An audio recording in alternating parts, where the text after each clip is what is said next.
नमस्कार। विधानसभा चुनाव केसकाल के चुनावी विश्लेषण में आपने ब्लॉक बड़े राजपुर और फरस गांव का चुनावी विश्लेषण हमारे चैनल में देखा। अब बारी है केसकाल ब्लॉक के चुनावी विश्लेषण की। केसकाल के चुनावी विश्लेषण के लिए हमने कुछ ग्रामीणों से बात की एवं लोकल नेताओं से बात की कि इस बार किस रणनीति पे पार्टियों ने काम किया एवं ग्रामीणों से हमने पूछा कि किन किन मुद्दों को ध्यान पे रखकर इस बार मतदान हुआ है। साथ ही अब केसकाल विधानसभा के तीनों ब्लॉकों का चुनावी विश्लेषण करने के बाद हम एक फाइनल एग्जिट पोल की तरफ आगे बढ़ चुके हैं। अब हमारे पास केसकाल विधानसभा के क्षेत्र वाइज अलग अलग क्षेत्रों में किन किन मुद्दों को लेकर मतदान हुआ, किन किन पार्टियों को अलग अलग क्षेत्रों में किन किन कारणों से नुकसान या फायदा होने जा रहा है, दोनों पार्टियों की कौन कौन सी रणनीतियां काम की, इन सारी चीजों पे फाइनल एग्जिट पोल हम आपके बीच आने वाले दिनों में लेकर आएंगे। हमारे न्यूज चैनल के साथ बने रहें। फिलहाल चलते हैं केसकाल और वहां के चुनावी विश्लेषण को समझते हैं। नमस्कार। केसकाल विधानसभा की चुनावी विश्लेषण में आज हम केसकाल विधानसभा के कोकामेटा ग्राम पंचायत में बैठे हैं और कोकामेटा भी एक महत्वपूर्ण ग्राम पंचायत है विधानसभा चुनाव की दृष्टि से। कोकामेटा के अंतर्गत दो पोलिंग बूथ आती है, एक है कोकामेटा, दूसरा नलाझर। और कोकामेटा से लगा हुआ अगर आप इधर राइट की तरफ देखें केसकाल की तरफ तो एक चिखलाडी पोलिंग बूथ है और एक गौरगांव, केसकाल से बिल्कुल सटा हुआ पोलिंग बूथ गौरगांव। और अगर आप विश्रामपुरी की तरफ आगे बढ़ते हैं तो यहां से करीब 4-5 किलोमीटर आगे सिदावन ग्राम पंचायत पोलिंग बूथ है। इन पोलिंग में इस विधानसभा चुनाव में क्या स्थिति रही, हमारे साथ आज भीखम सिंह नाग जी हैं, कोकामेटा के रिस्पेक्टेड पर्सन हैं और आसपास के एरिया में बड़े फेमस हैं। इनसे ही जानने की कोशिश करते हैं। नाग सर, कोकामेटा में इस बार पिछला चुनाव जो हुआ उसमें और इस बार क्या कुछ आपको दिख रहा है उसके बारे में थोड़ा बताएं। अपने यहाँ क्या कोकामेटा में पिछली बार की अपेक्षा इस बार कांग्रेस में थोड़ा सा बढ़त है। अच्छा, पिछले बार कितना वोटिंग पड़ा इस बार? पिछले बार कितना वोटिंग पड़ा था? पिछले बार अपने यहाँ कोकामेटा में 136 वोट था। किसको? कांग्रेस को। और इस बार क्या लग रहा है? इस बार क्या थोड़ा सा बढ़ा हुआ है कांग्रेस में। क्यों बढ़ा? पिछले बार तो लहर थी, कर्जा माफी की, पूरे कांग्रेस का मतलब एक तरफा लीड था, उसके बाद भी 136 वोट मिला था। इस बार क्यों बढ़ेगा? इस बार भी क्या कर्ज माफी है और बहुत लोग क्या किसान भाइयों लोग कर्ज लिए हैं तो कर्ज माफी को ध्यान दे के उसमें भी थोड़ा सा ये किए और ये करने के लिए उधर ये किए है ना, वोट डालने के लिए। अच्छा, मतलब आपके हिसाब से पिछले चुनाव में 136 वोट यहाँ से मिले थे, कितना वोट पड़ा था? 823 में से मात्र 136 वोट कांग्रेस को मिला था। और इस बार नाग जी का कहना है कि कांग्रेस इस बार बढ़त में रहेगी कोकामेटा में। अच्छा, चिखलाडी में क्या रहेगा? हाँ, चिखलाडी में तो इस बार 50%। आज केसकाल विधानसभा के चुनावी विश्लेषण में हमारी मुलाकात हुई है प्रमोद धनगर जी से, जो कि भारतीय जनता पार्टी के युवा नेता हैं और लंबा अनुभव है राजनीति का। इनके पास शक्ति केंद्र प्रभारी भी रहे हैं। चलिए इनसे ही जानते हैं कि इस विधानसभा में क्या स्थिति रही है। प्रमोद धनगर जी, आपने तो बड़े करीब से देखा है केसकाल विधानसभा का चुनाव और आप जामगांव शक्ति केंद्र प्रभारी भी रहे हैं। पिछला चुनाव और इस चुनाव में आप क्या अंतर देख रहे हैं? इस चुनाव में पूरी बदलाव की स्थिति है।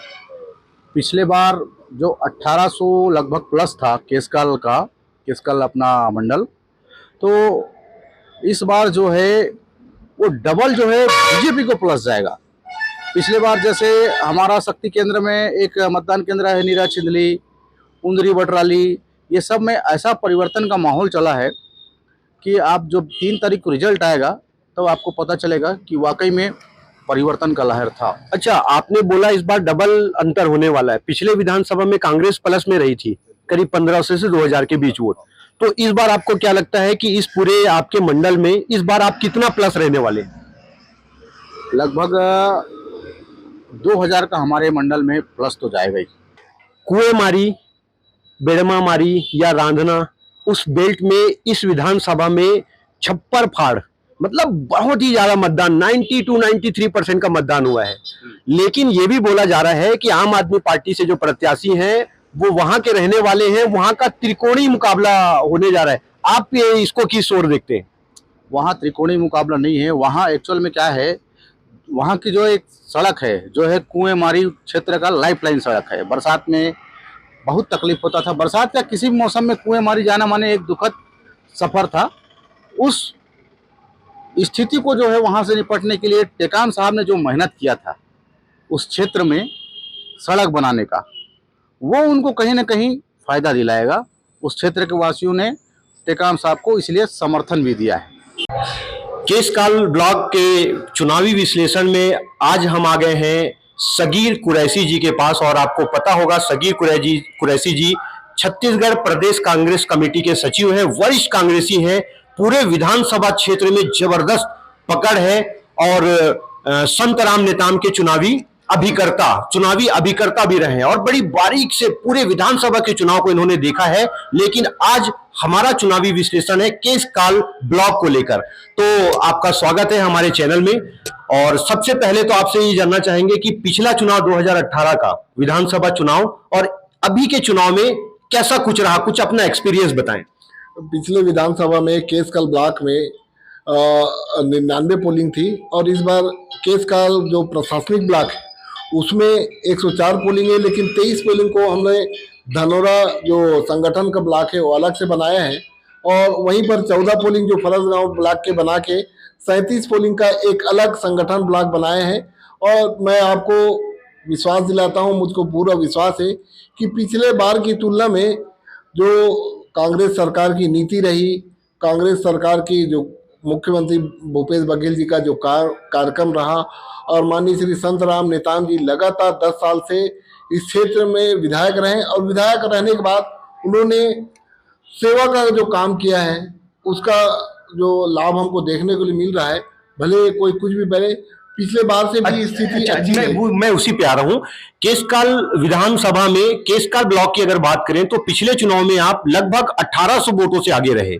इस बार के चुनाव में ओवरऑल सिर्फ केसकाल ब्लॉक में आप अपनी स्थिति क्या देखते हैं? केसकाल ब्लॉक में मैं आपको बताना चाहूँगा कि पहले से बेहतर काम हुआ है। लेकिन कुछ जो हमारे लोग ही कांग्रेस के लोग ही जो कांग्रेस के साथ रहकर भीतर आघात किए उससे ज़्यादा नहीं, थोड़ा बहुत नुकसान हुआ है। तो जो हम 1800 से प्लस थे, इस बार हमको उम्मीद थी कि हम इसका डबल करेंगे 3600। लेकिन फिर भी मुझको विश्वास है, हमारे कार्यकर्ताओं के ऊपर विश्वास है कि इनके भीतराघात के बावजूद भी कांग्रेस के जो जमीनी स्तर के पोलिंग बूथ के कार्यकर्ता हैं वो संतराम नेताम जी के, माननीय भूपेश बघेल जी के कार्यक्रमों से प्रभावित होकर डट कर काम उन्होंने किया है और इस बार भी हम उससे बेहतर प्रदर्शन करेंगे।